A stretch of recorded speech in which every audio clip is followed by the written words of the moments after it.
바울의 중보기도라고 제목을 붙였는데 사실은 바울의 중보기도의 핵심이 무엇을 위해서 기도하느냐면 속사람이에요. 속사람. 그러니까 바울이 다른 것이 아니라 에베소서에 있는 사람들에게 어떤 속사람이 되기를 원하는지가 오늘 핵심이에요. 오늘은 내용은 속사람입니다. 16절에 보십시오. 영광의 풍성을 따라 그의 성령으로 말미암아 너희 속사람을 능력으로 강건하게 하옵시며.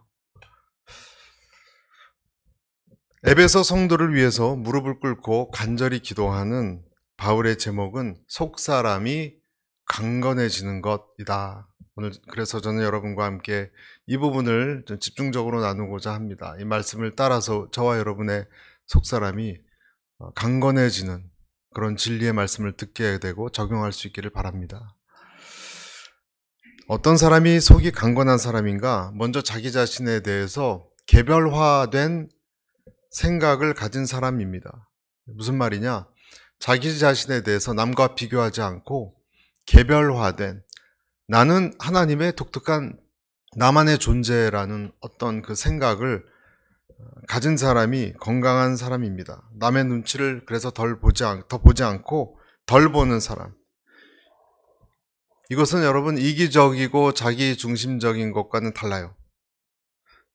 내가 다른 사람과 비교되는 것을 거부하는 거예요. 개별화된 거예요. 나는 나고 너는 너다. 이것은 엄밀하게 보면 바람직한 것입니다. 예수님도 베드로에게 너는 다른 사람에 대해서 어떻게 살아갈지에 대해서 너무 신경 쓰지 말고 너는 너고 내 앞에서 너는 너다. 비교하지 말라라고 말씀하셨어요. 요한복음 21장에. 매사에 비교하는 사람이 있습니다. 제자들이 한때 그랬죠. 내가 크니 네가 크니. 이런 사람들은 건강한 인격체가 되지 못합니다. 사실 건강하지 않기 때문에 자꾸 비교하려고 그래요. 건강하지 않기 때문에 자꾸 비교하려고 그래요. 건강한 사람은 자기를 남과 과도하게 비교하지 않습니다. 비교하지 않습니다.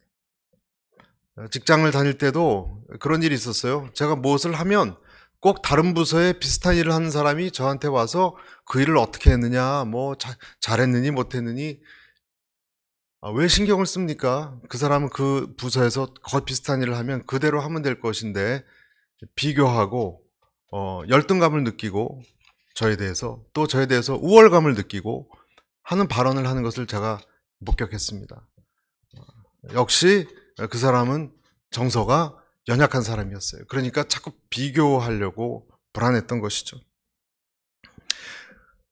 각 사람마다 하나님이 주신 개성이 있고 장단점이 있다는 것. 1달란트나 2달란트나 5달란트는 여러분 처음부터 시험 보고 달란트 준 것 아니거든요.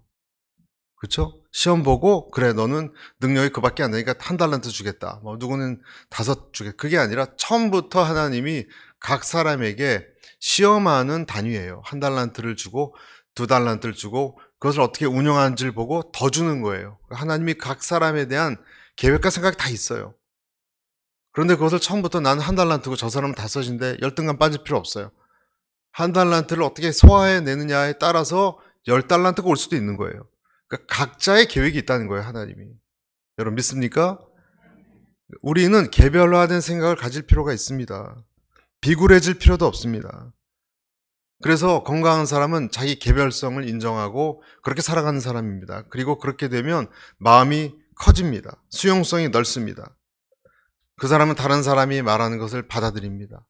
다른 사람이 말하는 것을 받아들이지 않는 사람은 대수롭지 않은 말을 해도 발끈 화를 냅니다. 속 사람이 연약해서 그런 것입니다. 어떤 사람이 또 건강한 속 사람을 가지고 있냐면 생산적인 생각을 하는 사람입니다. 자꾸 뒤에서 궁시렁대고 죽겠다, 망했다, 이것은 안 된다, 부정적인 생각을 하는 사람이 있습니다. 역시 속 사람에 문제가 있는 사람입니다. 이 모든 것은 이 속 사람은 어디서부터 오는가? 어떤 사람은 가정 환경이다, 어떤 사람은 본래 태어난 기질이 그렇다 얘기하지만 성경에 의하면 건강한 영혼에서 옵니다. 속사람은 믿음으로 거듭나 새롭게 창조된 사람인데 그리스도 안에서 그렇게 창조됐다는 뜻이에요. 그래서 하나님이 만지셔야 돼요. 여러분, 우리 속사람은 하나님이 만져야 돼요. 무엇으로 속사람이 그러면 강인해질 수 있는가? 여러분 16절 한번 보십시오. 16절 같이 읽어볼까요? 시작. 그의 영광의 풍성을 따라 그의 성령으로 말미암아 너희 속사람을 능력으로 강건하게 합시다. 문장을 잘 보세요, 여러분. 내 속사람이 강해지는 것은 뭐 때문이죠? 성령이에요, 성령. 무슨 훈련, 제자 훈련 받아서가 아니에요. 무슨 세미나 들어서가 아니에요. 성령을 따라서 그렇게 되는 거예요. 성령의 작품이에요. 영광의 풍성을 따라라 그랬습니다, 여기. 영광의 풍성을 따라라는 것은 자꾸 하늘을 쳐다보라는 거예요. 하늘의 영광을 봐야 내 일상생활에 살아갈 때 답답하고 피곤하고 불안할 때 하늘을 봐야 내적 평안이 온다는 거예요. 하늘의 영광과 내 속사람의 평안은 관련성이 있습니다. 관련성이 있습니다. 여러분, 관련성이 있습니다. 스데반이 돌을 맞아서 순교할 때도 그는 하늘을 쳐다봤습니다. 하늘을 안 보고 땅만 보면 여러분 불안합니다. 비극입니다. 여러분 그렇지 않습니까? 하늘을 안 보고 땅만 바라보면 비극이라니까요. 병들어 죽는 것밖에 안 남았습니다, 우리는. 그렇지 않습니까? 끔찍하게 죽습니다, 여러분. 제가 어느 글을 읽었는데 90세가 되어도 죽음이 두렵답니다. 하늘을 안 보면, 땅의 것만 보면 끔찍합니다. 병 걸려서 죽는 사람들 보십시오. 얼마나 비참하고 힘든지 몰라요. 땅만 보면 그렇게 된다는 거. 하늘의 영광을 보면 다른 생각이 깨어납니다. 속사람이 잘 자라기 위해서는 또 겉사람이 깨어져야 합니다. 새가 알을 깨고 나오듯이. 고린도후서에 나왔죠, 이 내용은. 그렇죠? 고린도후서에 능력이 심히 큰 것이 내게 없고 하나님께 있다라고 얘기를 하고 겉사람이 깨어지는 것에 대해서 나왔습니다. 성령이 이끄는 것. 어떻게 그러면 성령께서 겉사람이 깨지게 하고 하늘의 영광을 보고 나를 이끄시는가? 17절에 보면 이렇게 돼 있죠. 믿음으로 말미암아 그리스도께서 너희 마음에 계시게 하옵시고 너희가 사랑 가운데서 뿌리가 박히고 터가 굳어져서. 예수님이 내 마음에 거할 때예요. 다 연관되죠, 여러분? 복잡하지 않습니다. 속사람은 뭐와 연관되느냐? 그 사람의 뭐 타고난 어떤 DNA도 아니고 유전인자도 아니고 물론 영향은 있겠죠, 어느 정도. 교육 환경도 아니고 성장 과정도 영향은 있을 거예요. 그러나 여러분 사람이 바뀌었단 말 듣잖아요, 예수님 믿고. 그게 속사람이 변화예요. 그의 어떤 그 옷 입는 스타일이 변화된 게 아니에요. 그 속이 변한 거예요. 그러니까 사람들이 놀라는 거예요. 그 속사람은 성령에 의한 것이고 하늘을 보는 것이고 그리고 여기 나온 것처럼 결정적으로 그리스도께서 내 안에 있을 때예요. 여러분 그리스도께서 그 사람 안에 있는 사람은 달라요. 아멘. 달라요.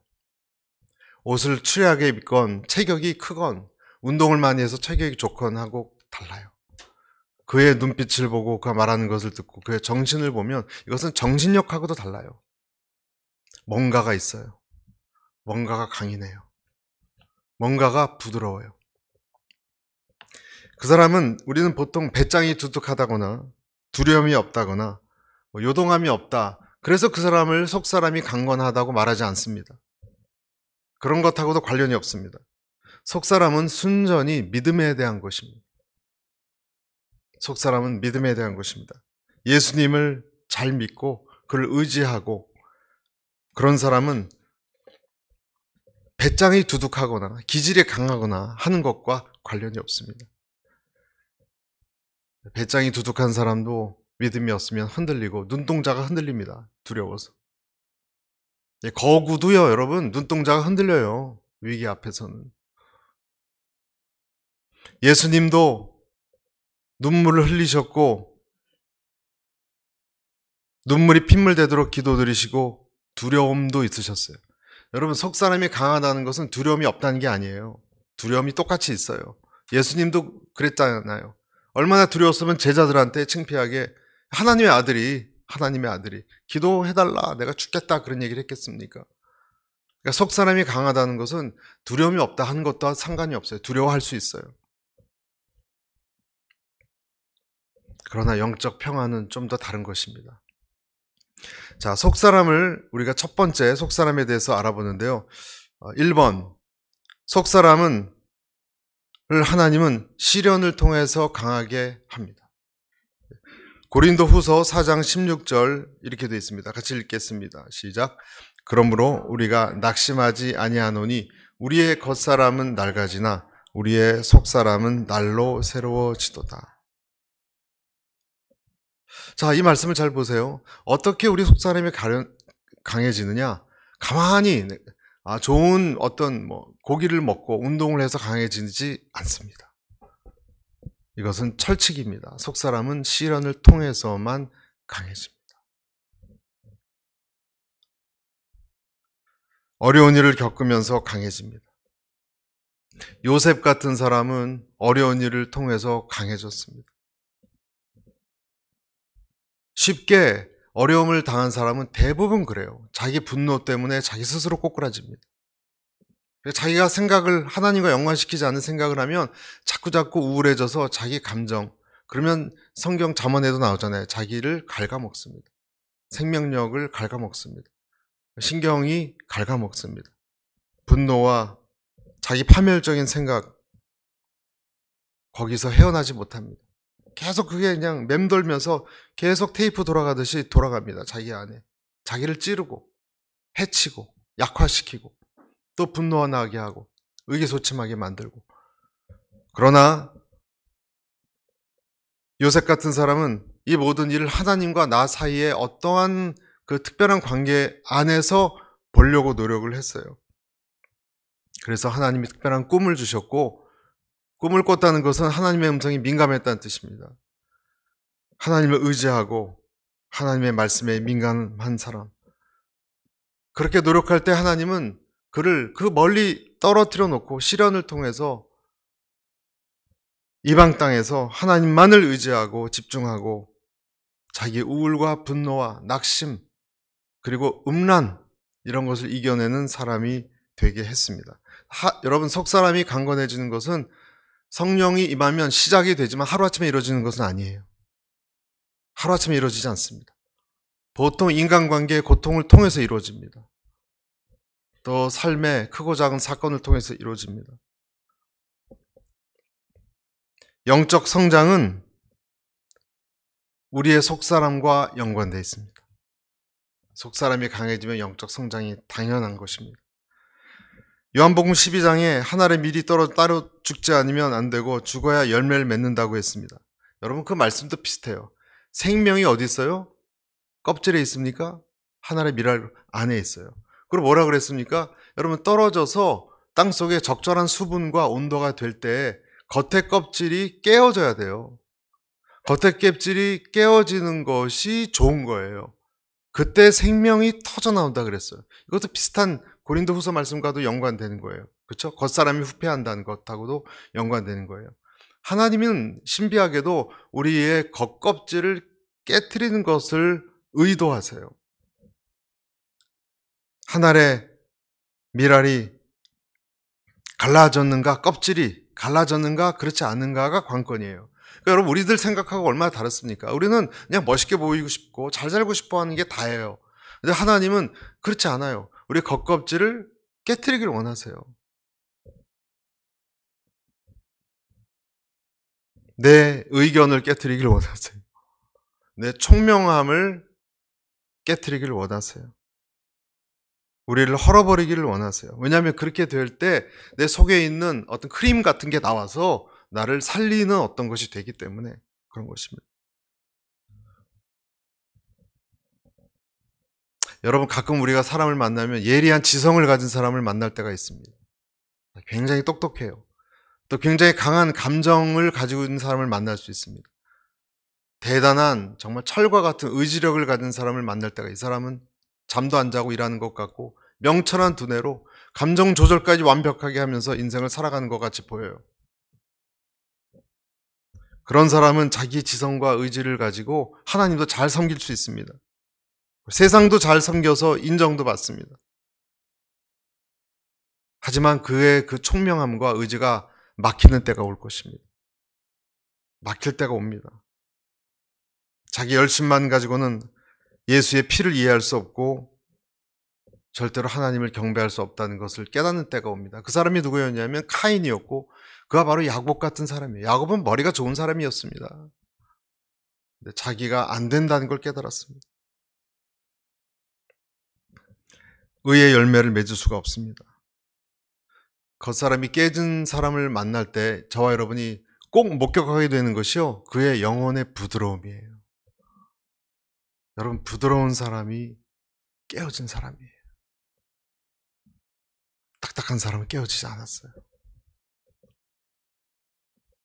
부드러워진 사람이 사도 요한 같은 사람이에요. 요한 1서 4장 4절, 자녀들아 너희는 하나님께 속하였고 또 그들을 이겨었나니 이는 너희 안에 계신 이가 세상에 있는 자보다 크심이라. 이걸 경험했으니까 이런 얘기를 하죠. 그렇죠?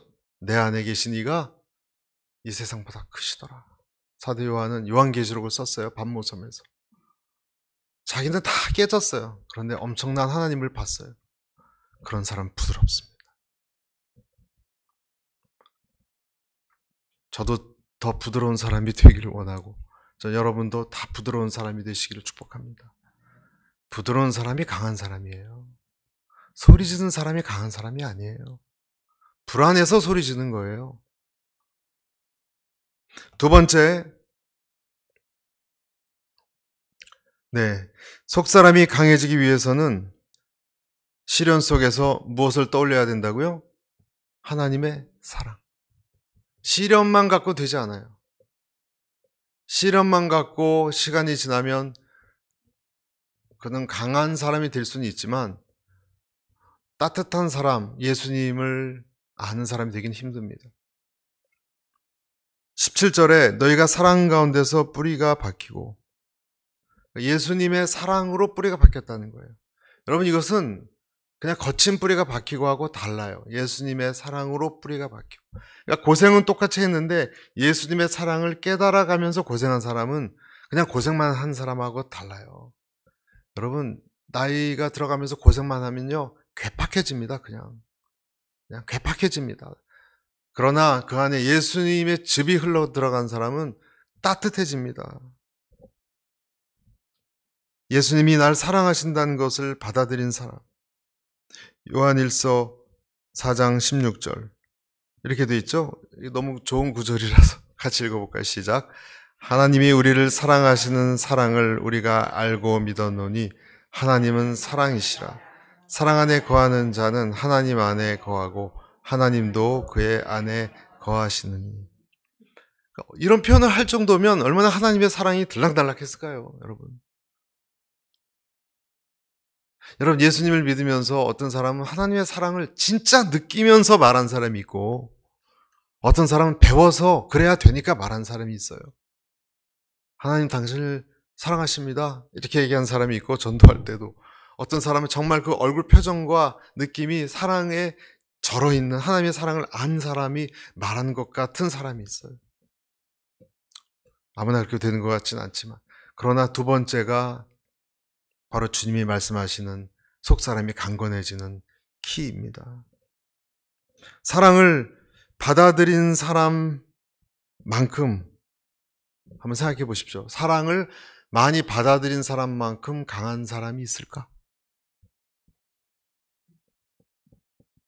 여러분, 아이가 엄마 아빠의 사랑을 받아들인 아이는요, 거침없습니다.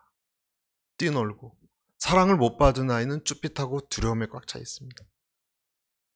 제가 키우는 개도 마찬가지예요. 사랑을 주면 막 뛰어노는데 학대하면 개도 그냥 꼬리 내리고 벌벌 떨어요. 여러분, 학대받은 개들 보셨잖아요. 사랑을 받은 만큼 우리는 유연해지고요, 창의적이 되고요, 강해집니다. 위기를 만나서 부딪혀도 다시 일어서서 넘어가고 하는 사람이 됩니다. 사람들의 판단과 정죄감에 자유롭습니다. 여러분, 사랑을 많이 받지 못한 사람은요, 누가 몇 마디 하면 탁 베껴서 안 빠져나갑니다. 부부를 끓고. 분노, 나를 뭘로 하는 거야? 그러나 사랑을 많은 사람은 별로 그것이 중요하지 않습니다. 아프지만 금방 회복합니다. 자존감이 강하기 때문에 다른 사람의 판단과 정죄에 대해서 회복력이 빠릅니다. 아까 말씀드린 것처럼 개별적 존재로 나를 하나님 앞에 개별적 존재예요. 나는 당신 나에 대해서 뭐라고 평가하건 나는 나예요. 하나님이 사랑하는 그 생각이 깃들어 있습니다. 그리고 그 하나님에 대해서 보답하고 싶은 마음, 하나님을 더 잘 해드리고 싶은 마음, 그것이 예배예요. 여러분, 그것이 예배예요. 그래서 참된 예배를 드리는 사람의 발걸음은요, 가볍습니다. 사랑이 주고 왔고 드리고, 용사의 발걸음보다 사랑받은 사람의 발걸음은 가볍습니다. 사랑을 받음으로써 용사가 되는 거죠. 여러분, 사랑 가운데서 뿌리가 박히고 터가 굳어졌다라는 이 표현이 나무와 건물에 대한 표현이에요. 여러분, 뭔가 우리에게 좀 연상시키는 게 있지 않습니까? 뿌리가 새로 박히고, 나무가 어떻게 뿌리가 박혀요? 뭘 연상시키세요? 네? 선악과. 새로운 나무 뿌리가 박히는 거예요. 이 사람 옛날 선악과는 뽑혀져 나가고 새로운 하나님의 뿌리가 박혀서 열매가 새로운 주렁주렁 맺히기 시작하는 거예요. 선악과를 베어 먹었던 나쁜 나무가 사라지고 그리스도의 나무가 심겨지는 거예요. 그러면 건물의 터가 굳어져서 점점점 올라가는 거예요. 여러분, 이것이 무슨 추상적인 게 아닙니다. 실제적입니다. 많은 사람들을 주변에서 보십시오. 선악과의 나무를 먹은 사람들은 오직 자기가 갖고 있는 지식과 지성밖에 없습니다. 그것으로 헤쳐나갈 수 없습니다, 이 인생은.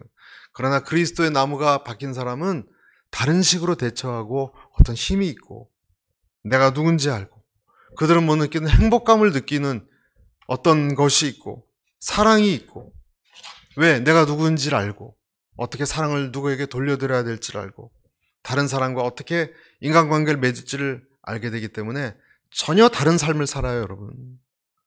여러분, 그렇지 않습니까? 오늘도 수화도에 보면은 약간 미친 사람 같은 사람 걸어, 그 사람의 삶과 여러분과 우리 삶은 전혀 다르지 않습니까?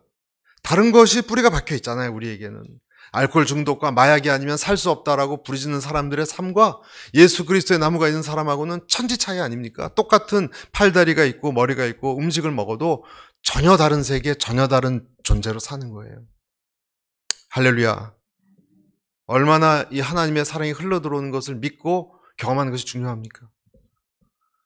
19절에 보면 그 넓이와 길이와 높이와 깊이가 어떠함을 깨달아. 예수님의 사랑이 4가지 차원이에요. 사랑의 넓이가 뭡니까? 예수의 사랑의 넓이는 포용성이에요. 세리, 창녀, 바리새인 할 것 없이 다 포함하는 포용력이 큰 예수님의 사랑이었습니다. 병든 사람, 귀신 들린 사람까지도 사랑했습니다.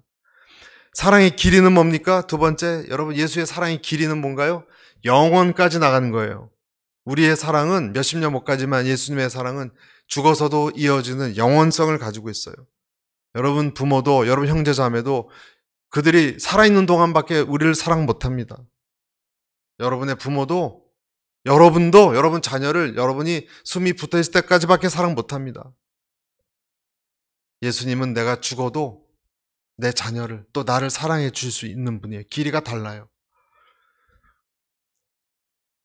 사랑의 높이는 뭡니까? 하늘 보좌까지 올라가는 하나님의 성부 하나님의 사랑의 그 높이를 어떻게 우리가 가늠할 수 있겠습니까? 인간의 차원이 아니에요. 성부, 성자, 성령의 사랑의 차원은 우리는 가늠할 수 없어요. 그 정도 높이 있는 사랑이 있다는 거예요. 그래서 시편 136편에 이 지식이 내게 너무 기이하니 높아서 내가 능히 미치지 못하나이다. 여러분, 성부, 성자, 성령이 하나님이 삼위일체라는 것도 굉장히 주는 의미가 달라요. 세 분이 서로 사랑하셨어요.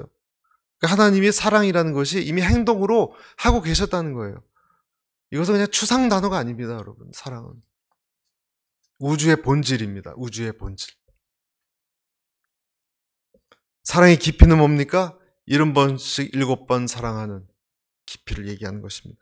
이렇게 내적인 사람이 강건해지기를 기도하는 거예요. 지금 사도 바울이 우리에게 뭐라 그랬죠? 시련을 통해서 그 사람이 깨어지잖아요. 두 번째 뭡니까? 깨져도 깨진 틈으로 예수의 사랑이 흘러 들어가야 돼요. 그래야지만이 온전해. 그렇지 않으면 완악해집니다. 오히려 잘못하면. 여러분은 그런 속사람을 갖고 계십니까? 여러분의 속사람 관리는 잘하고 계십니까? 성경에 그 6가지 이 중심 구조를 통해서 여러분이 정말 속사람이 강건한지를 테스트해 보십시오. 지금 말씀드리겠습니다. 이 6가지가 내게 있느냐? 어느 정도 있느냐? 이것이 내 자신이 속사람이 강건한지를 볼 수 있는 가늠자가 돼요. 첫째, 여러분 소망이에요. 소망. 로마서 15장 13절 소망의 하나님이 모든 기쁨과 평강을 믿음 안에서 너에게 충만케 하사 성령의 능력으로 소망이 넘치게 하시기를 원하니라. 내게 이 소망이 있느냐? 다른 말로 하면 긍정적인 마인드가 있느냐예요. 긍정적인 마인드가 있느냐. 내가 만약에 죽어서도 하나님 나라가 있다고 믿는다면 내 삶 끝에 대한 생각도 좀 다를 거예요. 조금 긍정적이 될 거예요. 죽음, 정죄 이런 것을 덜 무서워하게 될 거예요. 다음 세상에서 내가 지금 고난을 당해서 상급을 바라보는 나는 생각이 있다면 내가 지금 고생하는 것도 받아들일 수 있을 거예요.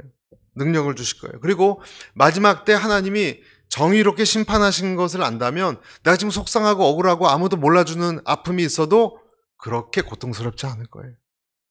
그렇죠?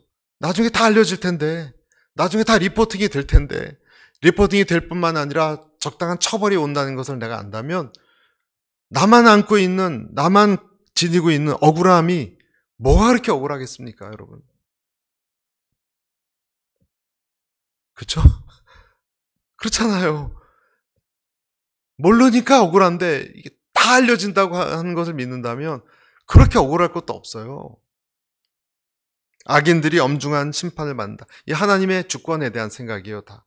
하나님의 섭리에 대한 생각이에요.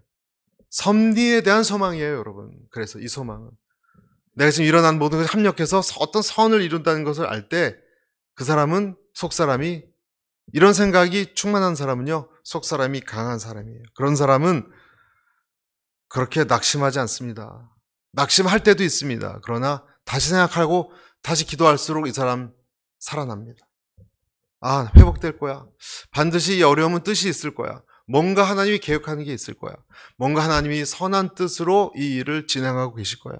하나님은 나쁜 분이 아니야. 다 알고 있고 선하게 지금 뭔가 일을 꾸미고 계셔. 여러분 이 생각이 우리와 저한테 있다면 어떤 좌절함에 있어서도 힘을 내지 않겠습니까? 이 생각이 전혀 없는 사람과 비교하면 얼마나 있느냐 가늠해 볼 수 있어요. 두 번째는 보배를 지닌 보배로움이에요. 보배로움. 자, 고린도후서 4장 7절 같이 읽습니다. 시작. 우리가 이 보배를 질그릇에 가졌으니 이는 심히 큰 능력은 하나님께 있고 우리에게 있지 아니함을 알게 하려 함이라. 자, 보배를 가졌다는 생각. 내 안에 예수님이라는 내가 그 보배를 지금 마치 어떤 그 심부름 갈 때 보따리에다가 뭘 엄마가 싸줬는데 그 보따리 속에 있는 게 보배예요. 그러면 그 보따리 천이 뭐 낡은 거건 뭐건 여러분 속에 있는 게 중요하지 않습니까? 그런 의식이 있느냐는 거예요. 내 안에. 내가 그 보배로움을 가지고 난 하찮은 인생을 살 수 있어요. 나는 나 자신은 겉모습은. 그러나 내 안에 있는 보배로움을 난 느끼고 그렇게 살아가고 있느냐는 거예요. 정말로. 똑같습니다. 여러분은 그렇다면 다른 그리스도인을 어떤 눈으로 평가하느냐도 연관돼요. 그의 사회적 지위, 경제적 지위가 어떠하든 그 사람 안에 있는 하나님의 보배, 형상이 있다는 것을 알면 사람을 함부로 대하지 못합니다. 보배로움을 내가 가지고 있느냐? 있다면 여러분 속 사람은 강한 거예요. 강한 거예요. 그러니까 열등감이 없죠, 여러분. 열등감이 없죠. 내가 보배인데요, 뭐, 내가. 세 번째, 하나님의 위로가 있는 사람인가예요. 하나님의 위로. 고린도후서 12장 9절 같이 읽어볼까요? 시작. 내게 이르시기를 내 은혜가 내게 족하도다. 이는 내 능력이 약한 데서 온전하여 짐이라 하신지라. 이러므로 도리어 크게 기뻐함으로 나의 여러 약한 것들에 대하여 자랑하리니 이는 그리스도의 능력으로 내게 머물게 하려 함이라. 여러분은 여러분의 약점을 얘기할 수 있습니까? 여러분의 못난 점을 얘기할 수 있습니까? 아니면 여러분은 끊임없이 가면을 써야 하는 마음을, 조급함을 갖고 있습니까? 여러분, 사람들은 잘난 것보다 내 약점을 얘기할 때 마음문을 엽니다. 내가 다른 사람의 마음문을 열기 위해서 내 연약함을, 오늘 여기 나온 것처럼 약한 데서 온전하여 집이라. 하나님이 너 정직히 너의 약점 얘기하고 그의 마음문 열라 할 때 하실 수 있습니까? 여러분이 할 수 있다면 내 약점을 얘기하는 사람은 여상하게 별것 아닌 것처럼 얘기할 수 있다면 여러분은 속사람이 강한 사람이에요. 계속 좋은 면만 보이려고 애쓴 사람은 죄송하지만 속사람이 굉장히 약한 사람이에요. 뭔가 시달리는 사람이에요. 이건 들키면 안 돼. 나에 대해서 이런 걸 저 사람이 알면 나를 무시할 거야. 속사람이 약해서 그래요. 육체의 가시 때문에 하나님을 찬양할 수 있다면 여러분의 속사람은 강한 거예요. 네 번째, 속사람이 어떠냐는 어떻게 할 수 있느냐? 자족함입니다. 빌립보서 4장 13절 같이 읽겠습니다. 시작. 내게 능력 주시는 자 안에서 내가 모든 것을 할 수 있느니라. 보통 우리가 음식점에 가면 이런 말씀이 써 있지만 이것은 하나님이 무조건 복 주고 장사 잘 되게 한다는 뜻이 아니라 그런 능력이 아니에요. 이 능력은 곳간에 쌀이 없어도 감사할 수 있는 능력이 있다라는 거예요. 이 의미는 비천에 처할 때나 부하에 처할 때나 내게 능력 주신 자 안에서 모든 것을 할 수 있다라는 거예요. 여러분, 이것은 방금 전에 약점하고도 관련되어 있습니다. 내가 지금 친구들을 만났는데 내가 경제적 형편이 최악이에요, 가장. 그런데도 나가서 똑같이 웃고 이야기 나눌 수 있는 마음이 있습니까? 여러분의 약점이 그렇게 약점이 되지 않는 그 여유가 있습니까? 그 연약함을 통해서 여러분은 능력의 하나님을 잃어버리지 않을 수 있습니까? 만족할 수 있습니까? 감사할 수 있습니까? 여러분은 불평한 사람입니까? 속사람이 약한 거예요. 여러분은 작은 것에 감사하는 사람입니까? 잘 토라지는 사람입니까? 감사한다면 여러분은 강한 사람이에요. 속사람이. 어떤 일이 내 인생에 펼쳐진다 해도 하나님을 믿는 사람은 자족한 사람이에요. 이 사람은 누구도 못 말립니다.